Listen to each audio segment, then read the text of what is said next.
అప్పుడు ఆంధ్రప్రదేశ్ విభజన అప్పుడు తెలంగాణ వస్తే కరెంటు తీగల మీద బట్టలు ఆరేసుకోవాలి, ఉరేసుకోవాలని చెప్పి ఎద్దేవా చేసిన విధానం మనం చూసాం.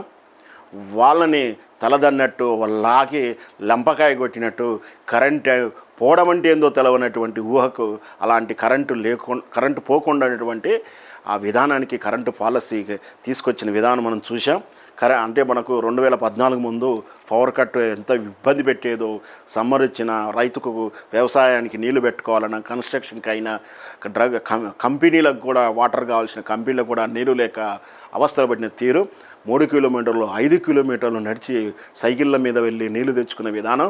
ఒక్క ట్రాక్టర్ వాటర్ ట్యాంకర్ వస్తే కాలనీ బస్తీ దాడి చేసి తలా పిడికలు తీసుకుపోయినటువంటి నీళ్ళ విధానం చూసాం. చుట్టమొస్తే తాగడానికి నీళ్ళు ఇవ్వడానికి బాగున్నారా, నీళ్లు తాగుతారని అడగడానికి కూడా లెక్కబెట్టి ఇవ్వాల్సిన పరిస్థితులు, దయనీయ పరిస్థితుల్లో నుంచి మనం విచ్చలవిడిగా కరెంటు వాడుకోవడం కానీ, నీళ్ళని ఇంటింటికి వాటర్ సప్లై తోటి ఎంతో నీళ్ళ వసతి తెచ్చుకున్నాం. కానీ మళ్ళీ ఇప్పుడు ఈ రైతుకు 3 గంటలు కరెంటు చాలంటున్నారు.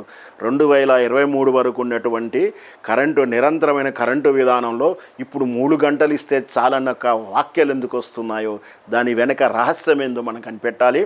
ఖచ్చితంగా ఇక్కడ కోదండరెడ్డి గారు అయితే ఈ రైతు సంఘం నాయకుడు, కమిషన్ చైర్మన్ అనుకుంటా ఆయన రేవంత్ రెడ్డి గారి పలుకులు పలికాడు.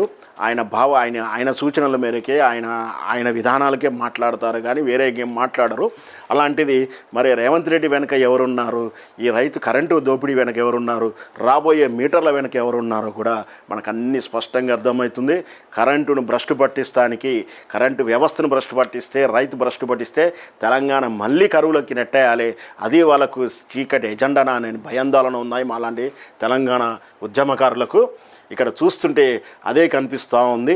చిన్నగా రేవంత్ రెడ్డి రూపంలో ఆదాని అంబానీ కరెంటులు ఈ రాష్ట్రాన్ని కబ్జా చేయడానికి సిద్ధంగా ఉంది. దానికే ఏర్పాట్లు జరుగుతూ ఉన్నాయి.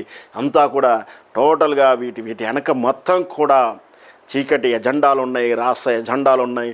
తెలంగాణ బతుకు చిత్రను ఆగం చేయడానికి, తెలంగాణ ఏర్పాటునే సహించని వాళ్ళు తెలంగాణ ఏర్పాటు విఫల ప్రయోగం చేయడం వాళ్ళకి ఎన్ని కుట్రలు చేసామని అందరికీ తెలుసు.